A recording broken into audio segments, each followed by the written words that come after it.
ടിൻഡു, ഇങ്ങനെ ചുമ്മാ കിടന്നാ നിനക്ക് ബോറടിക്കത്തില്ലേ? ബോറടിച്ചാ ഞാൻ തിരിച്ചടിക്കും. ടിൻഡു വരാ മോൻ, പിന്നെ അടിച്ചാ കേറി കിടന്ന് ഉറങ്ങിക്കളയും. അപ്പൊ ഒന്നും അറിയില്ലല്ലോ. പിന്നെ അച്ഛാ, ഞാൻ ഇന്നലെ മെസ്സിയെ സ്വപ്നം കണ്ടു. ആ, മെസ്സിയുടെ കാര്യം പറഞ്ഞപ്പോഴാ ഓർത്തെ. ആ തെക്കേടത്തെ ലിസിയുടെ പശുവിനെ നീ കണ്ടിട്ടുണ്ടോ? അതുപോലൊന്ന് നമുക്കും മേടിക്കണം. കവറുപാല് കുടിച്ച് മടുത്തടാ. നാളെ മുതൽ കവറുപാൽ ഔട്ട്, കറവുപാൽ ഇൻ. ആ, നീ ആ കാലിച്ചന്തയിലോട്ട് പോയി ലക്ഷണമൊത്തൊരു നല്ല പശുവിനെ മേടിച്ചോണ്ട് വാ.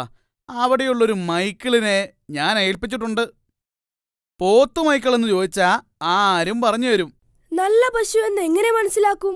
ആ, ലക്ഷണങ്ങൾ ഞാനിപ്പോ പറഞ്ഞുതരാം.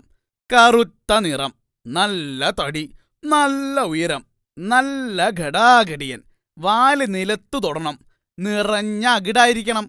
ഇതെല്ലാം ഒത്തൊരു പശുവിനെ കിട്ടും അച്ഛാ? ആ, ഇതിലൊന്നോ രണ്ടോ കുറഞ്ഞാലൊന്നും പ്രശ്നമില്ല. എല്ലാം ഒത്തുകിട്ടാനും പാടാ. ഇത് പശുവോ അതോ പോത്തോ? സംശയം എന്താ?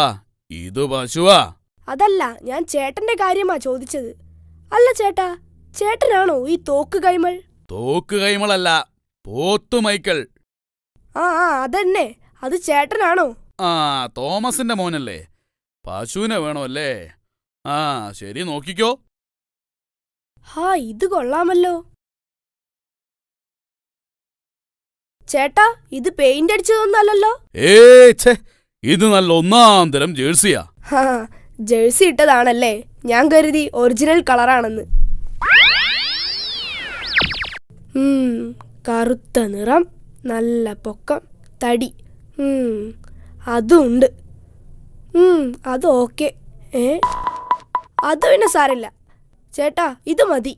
മോനെ, കയറ്. പശുവിന്റെ പുറത്തൊന്നും ഞാൻ കയറില്ല. അതല്ലടാ, കയറ് കയറ്, ദാ കയറ്.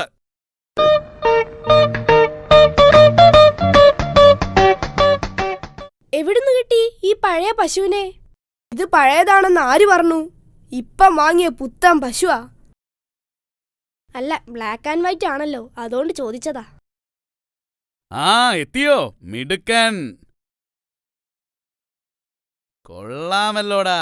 കറുത്ത പുള്ളി, നല്ല ഉയരം, തടി, വാലാണെങ്കിൽ നിലത്തു മുട്ടുന്നു. അയ്യോ, ചതിച്ചോ കർത്താവേ. എടാ, ഈ സാധനത്തിന് അകിടില്ല. ബാക്കിയെല്ലാം ലക്ഷണം ഉണ്ടല്ലോ, പിന്നെ എല്ലാം ഒത്തു കിട്ടാൻ പാടാ.